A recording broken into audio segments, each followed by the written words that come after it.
in Africa. Some of these Africans subsequently immigrated and left Africa at different times, beginning millions of years ago, thousands of years ago, to populate and inhabit the different areas of the earth: Asia, North America, South America, Europe, Australia, and the Pacific Islands. The Pacific Ocean is approximately 70 million square miles, and it is bordered by the North Pole, the South Pole. On the east, you have America, South America, and on the west, you have Asian landmass and Australia. Each of the countries that we're going to deal with in the South Pacific are African-based countries, originally and still is. Each of them have suffered, like Africa, a form of colonialism called slavery, and in the South Pacific was called blackbirding. Many of the countries are independent, some countries are not, and these countries are grouped in regions in order to project their interests. So we're going to move on. This is of a woman, sister in the South Pacific, to give you an illustration of who makes the South Pacific. The countries that we're going to be dealing with in the South Pacific are countries that you are familiar with, and I'll give you some names: Australia, New Zealand, Papua New Guinea, Solomon Islands, Vanuatu, Fiji, Nauru, Niue, Hawaii, Easter Islands, Taiwan, Japan. These are the islands that you inhabited originally, and in all of these islands you are still present. This is an illustration, a map, to show you the Pacific. And what it is showing you is these islands that I just mentioned. And these arrows are surrounding different islands in the South Pacific.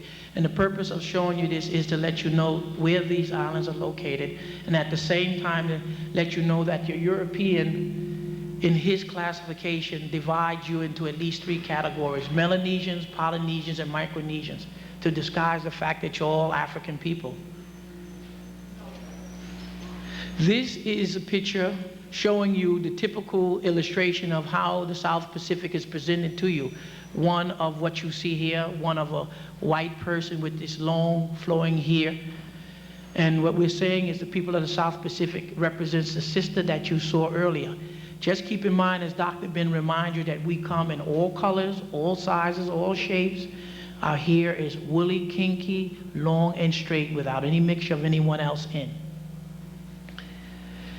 This is to show you, again, the geography, to illustrate to you the size of Africa, and that Africa is the central landmass, that it is a very large landmass, and that in your geography books, the land masses of the earth are purposely distorted, as some of you know, to make America, Canada, and the northern hemisphere appear to be larger than Africa. So Africa, take for instance Greenland. Greenland can fit into Africa 14 times.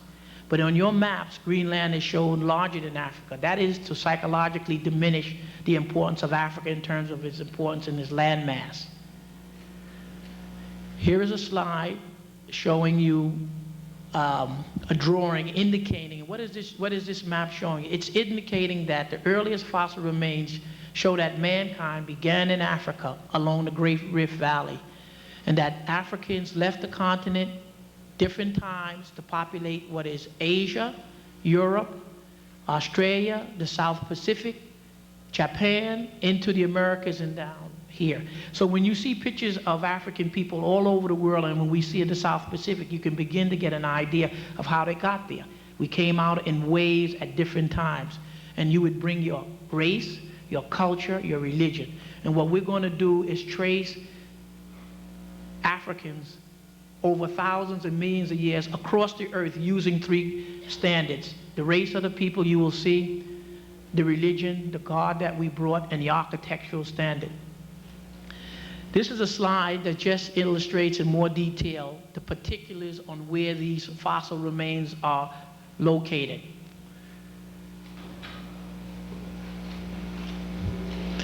Here is a skeletal remains of the oldest known African called Danknesh, which is 3 million years old. And it is of an African woman. Okay, it is of an African African woman, 3 million years old. It's the oldest known fossil remain. It's located in Ethiopia along the Great Rift, and the stature or the height of the individual is approximately 4 feet, because we're going to find out that the earliest African to populate the earth was a short-statured African called Hutu or Twa, that the Europeans misnamed Pygmy. And this is one of the reasons why this fossil remains of this fossil, and as most of them are short-statured. This is just illustrating that there are fossil remains throughout the entire earth, but most of them and the oldest ones are in Africa. Just illustrate that there are fossil remains to document what you're talking about. More fossil remains. Giving you an illustration of in search of early man. We use a number of different sources to illustrate our point. Again, we're dealing with man and woman as it relates to their ability to walk on 2 feet at least 4 million years old. This slide is to illustrate that it is the African, from the laborer down to the professor, who's making these finds in Africa and not the European. Most of these finds are made by the indigenous person. The archaeological remains are in all over the world, but many of them are in the museums in Africa. Again, this is just to re-illustrate to you the importance of the geography of the world and relating to the landmass of Africa as it relates to the other land masses. Africa is about 12 million square miles. America is about 3 million square miles, so you can put America into Africa 4 times. In fact, you can put Canada, America, and all of South America into this continent.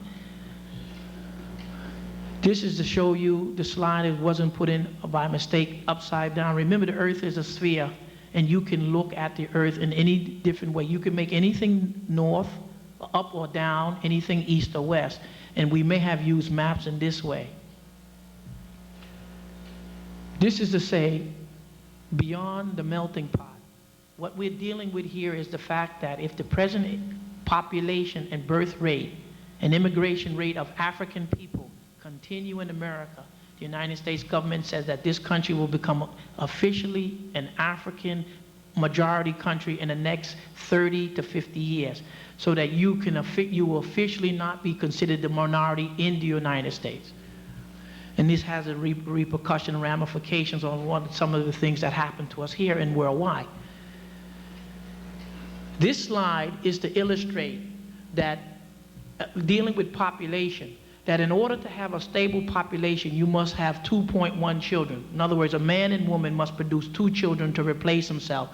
And what this illustrates is that in every European country, anywhere where you find white people, you'll find a negative birth rate every place. So that means that the white population in the earth is diminishing each year. So that means maybe in 500 to 1,000 years, you may not have to deal with them on this level. So when we do our long-range planning and thinking, we have to understand that in the next 500 to 1,000 years, if you're going to have problem with other people on earth, it's going to be with probably the Chinese and not the European, because they're in a negative birth rate, whereas on the average African country, it's 6. And in some of the countries, it's 8. What does it mean? It means that in America, we have a stable population, but every place where there's a white country, Europe, Australia, New Zealand, the birth rate is negative. And the birth rate for African people worldwide on an average is 3.5%. So we are putting on earth at least 50 million people on earth each year over the population, where their population is shrinking. And this is why some say the AIDS and others an attempt to reduce your population.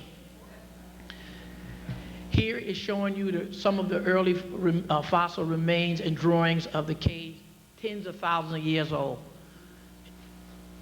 Here is showing you the African physical physique, because why here? These are statues that are found in Europe, which evidence the fact that Africans were in Europe 30,000 BC, the Grimaldi. This illustrates the actual statues that are found in Europe that are now in the museum, showing the African physique, the woolly noddy here. And again, I remind you, we come all shades of color, all texture of here. But it's obviously an African woman. And again, these are short-statured Africans in the southern part of Africa. And they would have migrated into Europe 30,000 BC. Okay, what we're going to do is we're going to go into Egypt and Sudan so we can begin to see what you gave the world and how you spread it and why we term it Pan-Africanism. Because remember, 40% of the world's population, or 2 billion people, are Africans. Where are African people located? Of the 5 billion people on earth, 2 billion are African. We are the majority, more than Chinese or any other group. The largest group of us live on the continent, which is 1.5 billion of us live approximately on the continent. There are approximately 200 to 300 Africans in India called Tamils or Dravidians. So the largest group of Africans outside of the continent is in southern India. There's 200 to 300 million of us.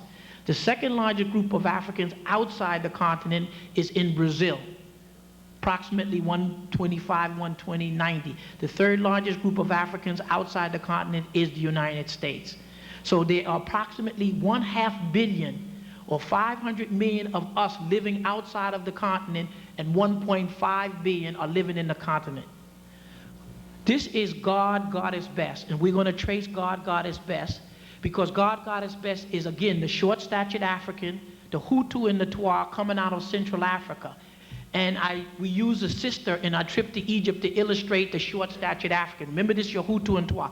What is God best? It's the oldest known representation of God on earth. There's no other place that you can go and find where there is a God older than God, God is best. So God, God is best is an African God, male and female principle, coming out of Zaire, Tanzania. And this would be the short-statured African and Twa who will populate the earth. This is the God that went along or goes along with that short-statured African.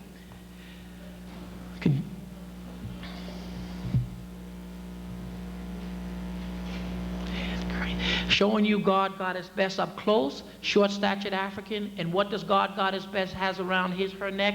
A shrunken head of a cheetah.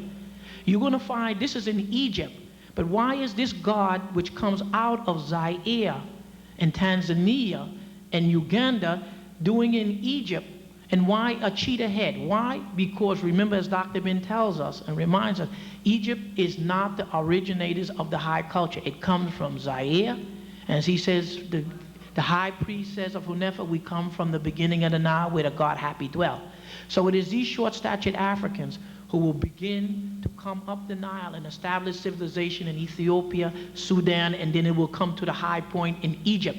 So here is a God, God is best, which originates from Central Africa with the cheetah head, telling you that they're dealing with plains animals, which is now the central God of Egypt, showing you the commonality between us and the different groups of civilization along the Nile. Here, we're showing you God, one of the pharaohs. We want to show you who are these Egyptians. So when you think of Egypt, Egypt is a continuity of this high civilization, culminating in Egypt, but beginning down the Nile in Ethiopia, Uganda, and working its way up. So we can show who are the Egyptians when we're talking about Egyptians. This is showing you Egypt, the Nile River, and showing you the origin. So when we see God, God is best, and we see this high civilization, as you know, as Egypt, it's starting down in Central Africa, and will work its way up tens of thousands of years, building pyramids, temples, tombs, mathematics, law, and it will culminate in this part of Africa you call Egypt. This is showing you the 4 kings, pharaohs, which were buried in the major pyramids and the step pyramid of Saqqara. This is significant because the step pyramid of Saqqara, the first stone building, will become the architectural plan for the pyramids that you will see in Asia and in Central America. This is the Pharaoh Zusa in the step pyramid of Saqqara to illustrate who are your Egyptian pharaohs. This is the step pyramid of Saqqara. We don't have a scale here, but it'll be about 40 stories high. This is the architectural plan that you will take to Central and South America, so that when you see the identical pyramids in Central and South America, you know how they got there. When you see the identical temple structure in Asia and the pagodas, you'll see where it came from as you left Africa and brought this to the world. This is showing you the god Khufu on the major pyramid. This is the major pyramid of Khufu. It's 48 stories high. Give you the scale. Here is a man sitting in the entrance, made of large stones, built thousands of years before the first Asian would come in. So Africans built this using mathematics, law, geometry, using all of the scale and pulley and levy. Again, 48 stories high. Here's your scale, and you see the central piece, the central foundation to keep it together. That's where Chevron gets its emblem from. Reverse it. Herein showing you the god Harmachis for the second pharaoh of the second pyramid, Khafra. Showing you an illustration that there, as Dr. Ben reminded us, there are 82 pyramids in Egypt, not 3. And they're in the Saqqara area, and there are 38 in Ethiopia, in Sudan. This is showing you one of the oldest capitals of Egypt in the city of On, to give you an illustration of the size of the statue. Here we are on the plateau of Giza around the major pyramid. It's a brother from Detroit, Gary Bird, Dr. Ben, and I'm shooting the photo. We are in Dendera, brother from Detroit, Dr. Clark. We have our elders here to guide us and direct us as we're supposed to have. You can't function without the wisdom of your elders. Here is showing you Dr. Ben in Egypt Museum. What is he doing? He's doing what he told us that we all must do wherever we go. Document, bring back the information, keep, upgrade, put it in the Pan-African system to serve our needs. We're going to go to Tutankhamun's family so we can get a little clue as to who he was. This is Akhenaten Amenhotep IV, who you know as the one who is given some credit for monotheism. His wife Nefertiti, the statues you normally don't see. Tutankhamun's mother-in-law, Queen Tiye, with her dreads. Tutankhamun. Now we're going to go into the Egyptian Museum to see what is it that you're doing thousands of years before there is a civilization in Europe. There is none in India yet. There's none in China yet because you're yet to bring these things. You're bringing them up. Tutankhamun, the connection to the South Pacific. In the South Pacific, you have your walking stick and your war club. His left foot is to the left, so this is a statue of Tutankhamun when he's alive. The left foot indicates. Showing you the boats that the Africans made. These come from Tutankhamun's tomb. God, Goddess, Best, again showing up in Tutankhamun's tomb all along the Nile. You will know because it's male, female. The tongue is sticking out, and he looks a little bit like a lion. Showing you God, Goddess, Best on a headrest. Your forerunners of your pillow and your chair.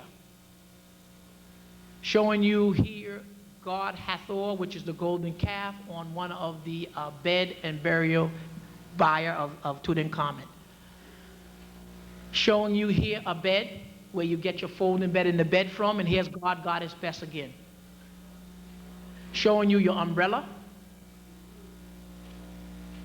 Here is your chair with all of the screws and knobs. The purpose of showing you this is to show you what you will give to the world. India, China, Europe, and you are the originators of what you are doing today. Showing you the chariot. Long before there was a Europe, you had chariots. You will see this all through Asia. Remember, Tutankhamun comes in the 18th dynasty. There are pharaohs who were using these things 2,000 years before him.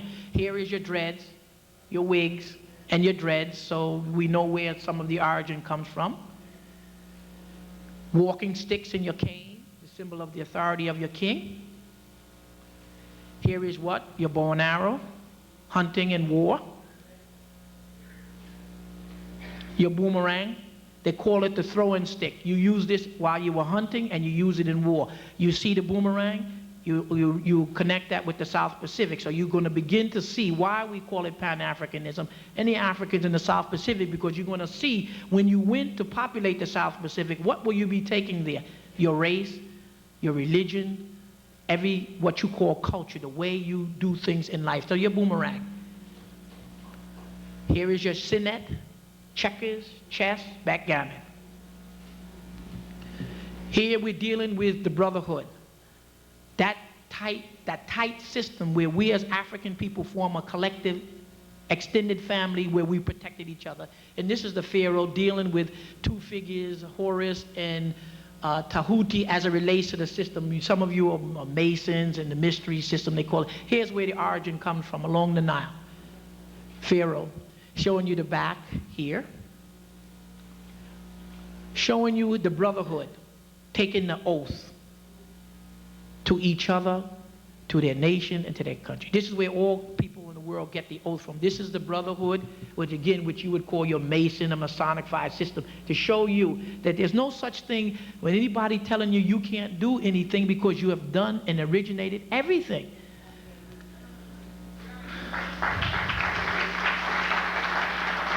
Here's the Pharaoh, Khafra. His left leg is forward, meaning this is a statue of him at life. He's the Pharaoh, the head of the brotherhood, and here's his two wives. Always in Africa, the male and female were together. There was no separation. Always gods and goddesses had children. Always the Pharaoh with his wives or wife. They all have children. So this is one of the ways you know there was no monogamy, no convents, and no homosexuality in Africa.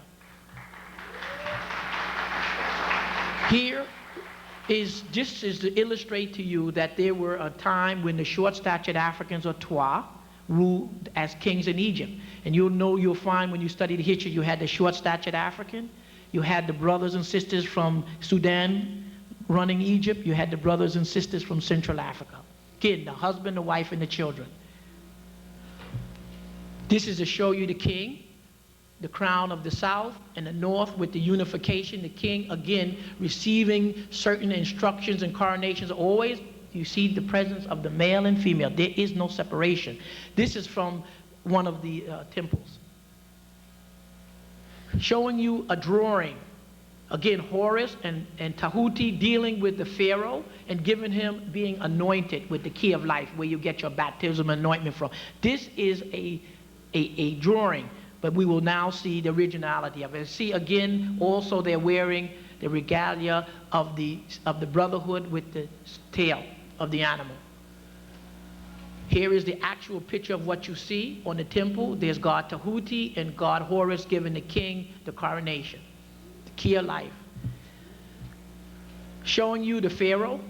There is no Greece now, and you will still civilize India and China, but yet you're with your chariot, hunting with the cheetah. Remember, even though you're in Egypt in the northeast, you will constantly see the relationship to the central plains of Africa by the goddess Best, by the plains animals. There's a cheetah.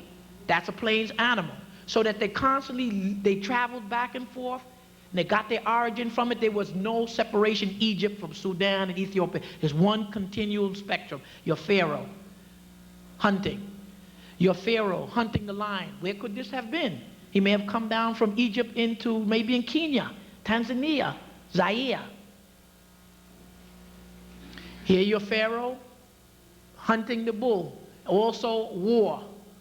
The pharaohs had to fight as the head of the army.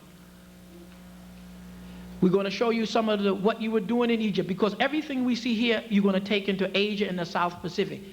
What she's washing.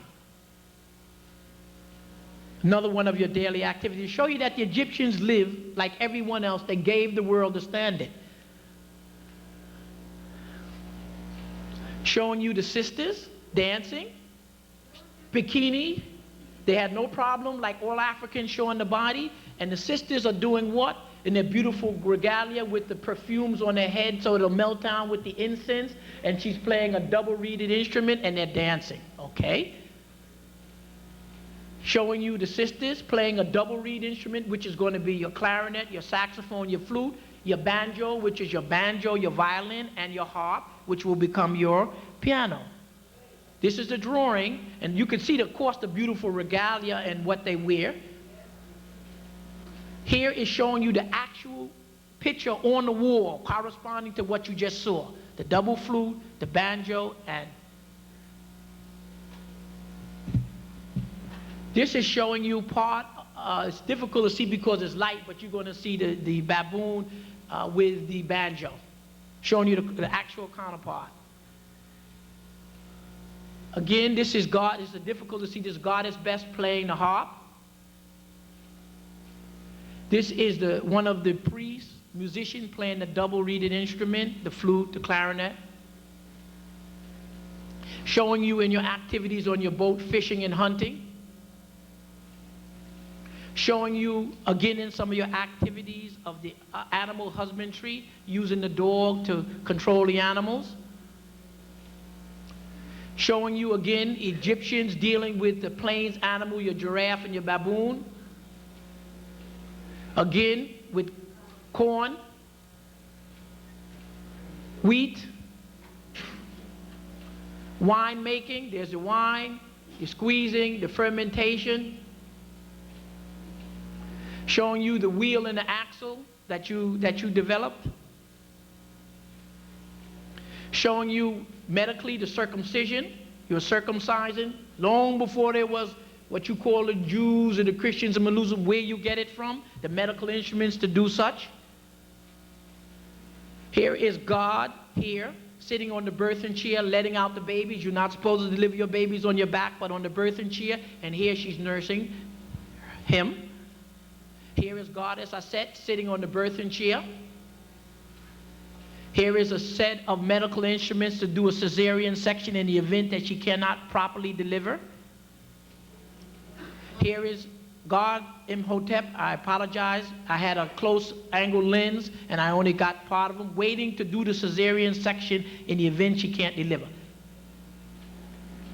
Here is one of the physicians with his stethoscope. Okay?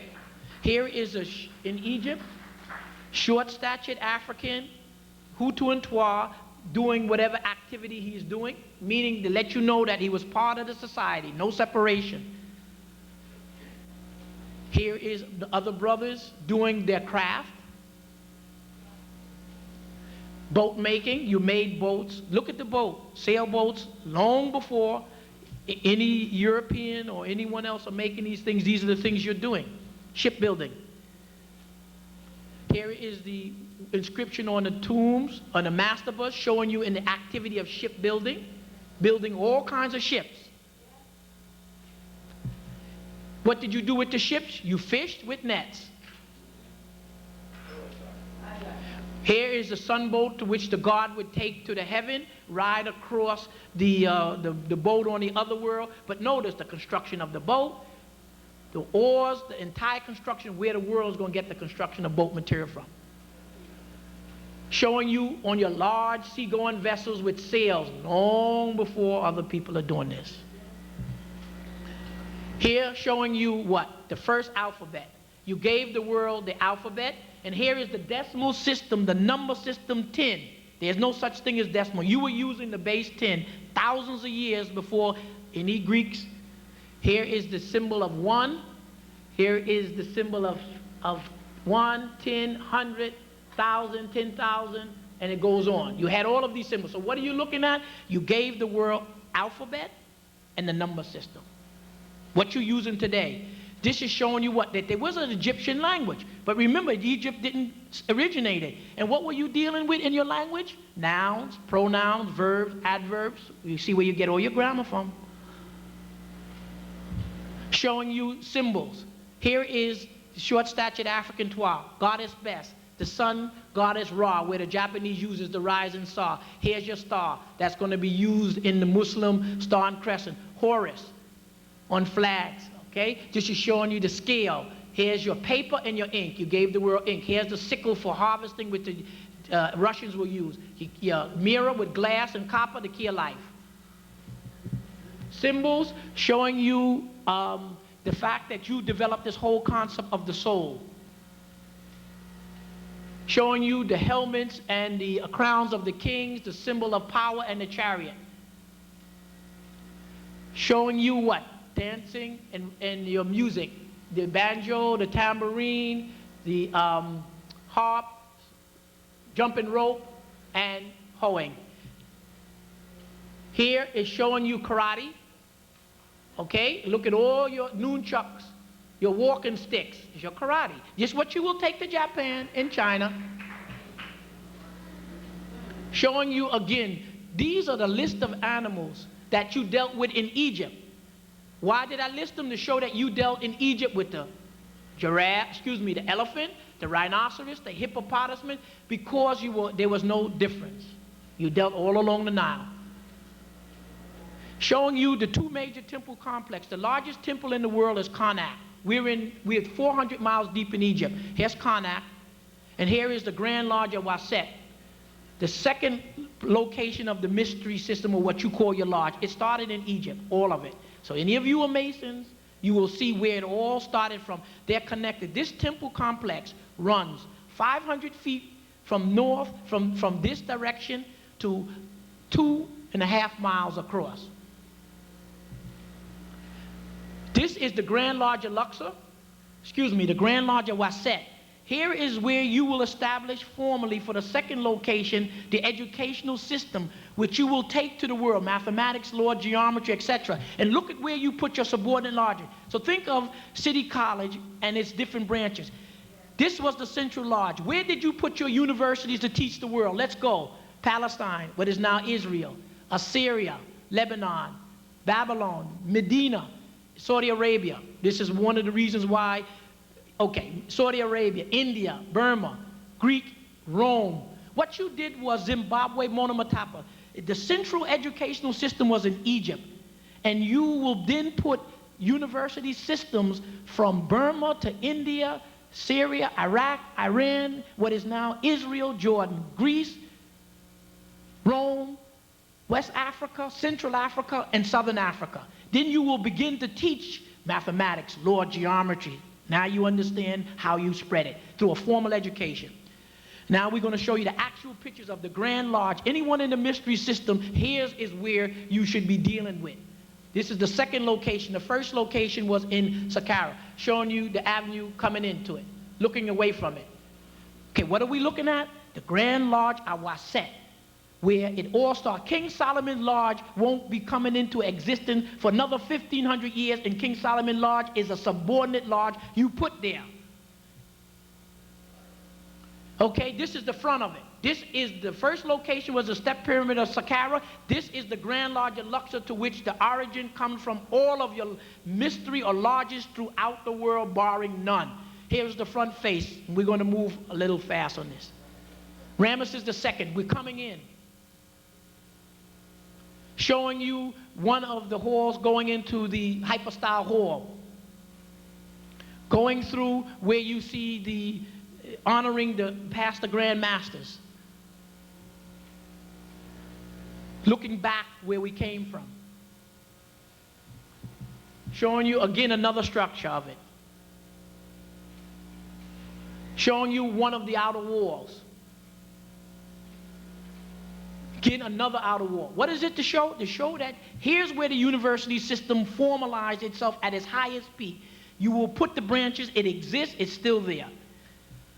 Showing you Karnak Temple, the largest temple in the world, 500 feet by 2 miles across. Showing you the ramp system you used to build it. The largest temple complex in the world. And I'm just going to let you enjoy the architectural structure as we go rapidly through these series of slides. The obelisk. They're restoring the temple complex.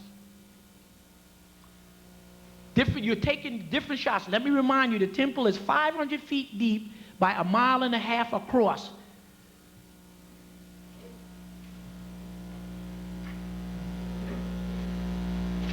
It was destroyed by earthquake and other events.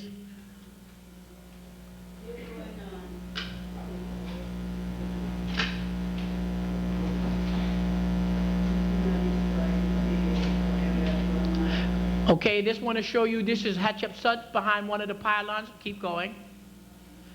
And what I want to illustrate to you is this, to show you the size of these temples on temples. Here is a human being, here. And look at the size of this statue, about 5 stories high. One of the walls would have run about 10 or 15 stories high. Temples upon temples.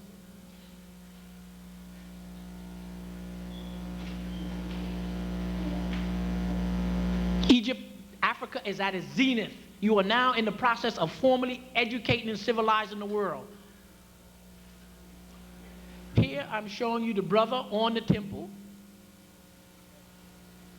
This is the decimal system. Here is 1 slash is 1. You will see a curved line is 10. And then you will see the other symbols for 100. You will see a little bit better. Again, to show you that you can go to Egypt and see where the system, the number system, originated from that you gave the world and they're using today. Now, what is this important? Because the basic architectural structure of all temples, which is duplicated all over the world, is 3. There was the temple, there was an obelisk, and the sacred lake. Always associated near the water, and you will see this pattern repeated all over the world. Sacred lake, temple, and an obelisk. Showing you the obelisk, the temple, and the sacred lake. Washington, D.C. Here's your temple, here's your sacred lake, and the obelisk. Always had to be located near the water. We're going across the West Bank to the Valley of the Kings. Showing you the funeral temple of Ramesses II. To give you the idea of the this is his funeral temple, what you call a funeral home. Showing, I'm here in front of Ramesses II to give you an illustration of the size. Showing you the back part, showing you these arches. Showing you that you not only built in stone, but this was the temporary quarters for the workers to build the complex, and you made mud bricks. And you got this arch, as Doc illustrates to you, Dr. Ben, no such thing as Roman arch. Now, we're talking about 1500 BC. This is the funerary temple or home of Hatshepsut. We're talking, what, 1815 to 1800 BC. We 4,000 years back when you're looking at these architectural masterpieces. This is the funeral structure for the Queen Hatshepsut. Look at the modern tiers and the ramp system. Another shot. Now you understand where the world is getting this archaeological, architectural design, all these buildings around here. The beautiful 3-tiered system with the ramp, colonnades, and 2 others on each side. This is the West Bank, the Valley of the Kings and Queens are located on the West Bank of the Nile. You lived on the East Bank, you buried on the West Bank. Showing you the valley. Now, the Valley of the Kings, Tutankhamun and the kings are buried deep into the ground. Now we are about 1500 BC where the great kings are going to bury their kings inside the ground. There's a Valley of the Kings and the Queens. Now we are going to these are showing you the entrances of the pharaohs dug into the ground. This is showing you the pharaoh meeting Osar, which was the god dealing with the judgment to go to the next world. You would have been buried in the different types of chambers. You put in a large stone with a lid on it, and you notice you come down a long system. You're deep into the mountain here, showing you how you dug out the mountain to simulate the temples and tombs. The pharaoh would have been buried here. Looking up above him would be the goddess Nut, the sky goddess, swallowing the sun. The sun was in her body for 12 hours and out of body. She swallows the sun and she births him. She swallows it, the sun sets in the west and rises in the east. So he would be looking up of the goddess Nut above him. This is above the burial chamber he would be looking up at, symbolically. Okay, next slide. Carousel. We need the lights for a second. We go on to the slide carousel, the second slide.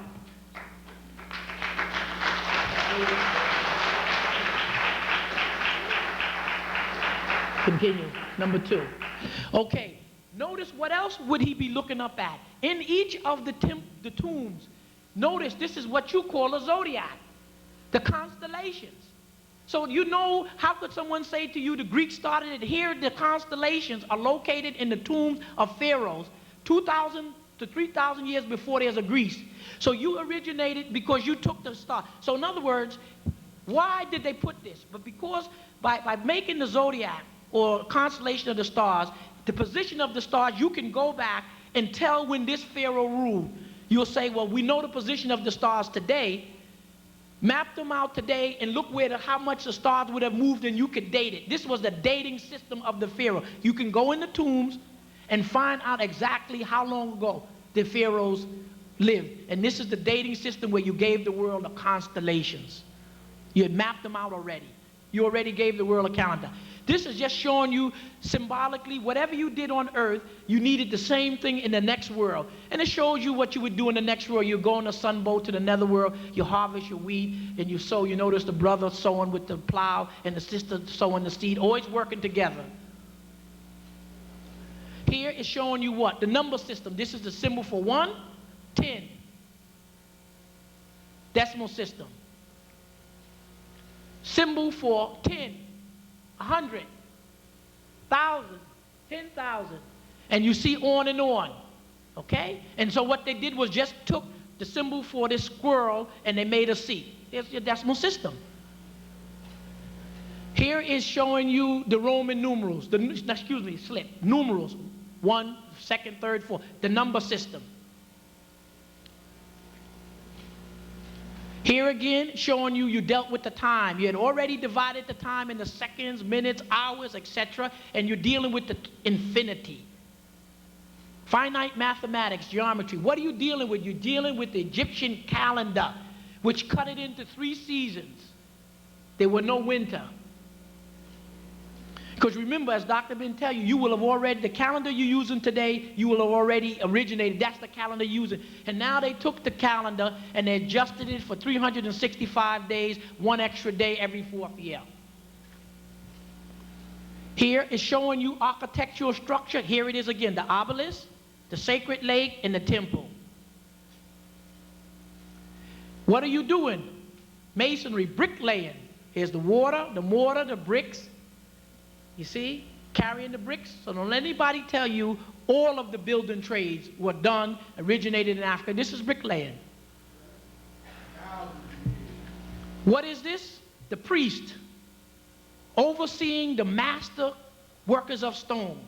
The ones who you call your masons, the ones who work in stone to give you your temples and tombs. Notice, can I go back one time? Notice, stone, cut, support systems, etc. Okay. In Aswan, this is the unfinished obelisk. Why? Because they showed you how they chiseled with metal chisels down a stone, then they put wood pegs in there, put water to swell it, and it cracked along the geometrical line. They knew about crystals. But because there was a flaw in there, they left it. This is going to be very important because remember this, because you're going to see it in the South Pacific, where you carved in the stones, drilled, wooden peg, cracked it along fracture lines. Very important, remember this.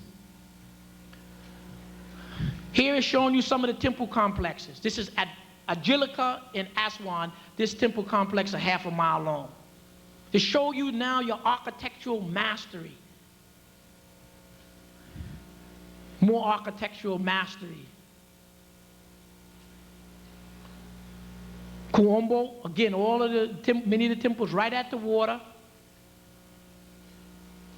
Showing you the temple, the interior decoration of the temples. Okay? Goddess Nut. And just to give you a flavor of how beautiful it is in there. Here is a temple, another one. You notice red, white, and blue. The royal colors of Egypt and Africa, red, white, and blue. That's where you get your flag, because George Washington and the rest of them were Masons. When they stripped thousands of pieces outside of Egypt, took it back to England, studied it, used your foundation to formulate government and everything in America. So here's the red, white, and blue, show you the size of the temple complex. Here, showing you the man with the actual height, so that in case you were skeptical of the drawings, you see it. Now, this is only 2,000, 3,000, 4,000, 5,000 years. To show you the massive size of your temple. Again, showing you the architecture. We on the ceiling or the top of the temple, your ramp, your steps, your whole support system, the interlocking areas opening for light to come in. Sundial. Showing you, again, temple complex, God, Goddess Best, showing up everywhere in Egypt. You're going to see God, Goddess Best in Asia. Showing you another temple complex. Showing you Ramesses II, who Dr. Ben writes about Ramesses the Great, showing you the statues, the temple complex that he made. You see where Abraham Lincoln, in this type of situation where they sit him, the Pharaoh sitting, on his left will be a temple they will have made to his favorite wife, Nefertari. So you got more than enough representation of African and his wife, always working together in their glory and splendor, and at even their low point, always together. To his left is his temple of his most favorite wife, Nefertari, seeing the size of the temple. Showing you can't see it, unfortunately, but what this illustrates is the Ankh and the key of life.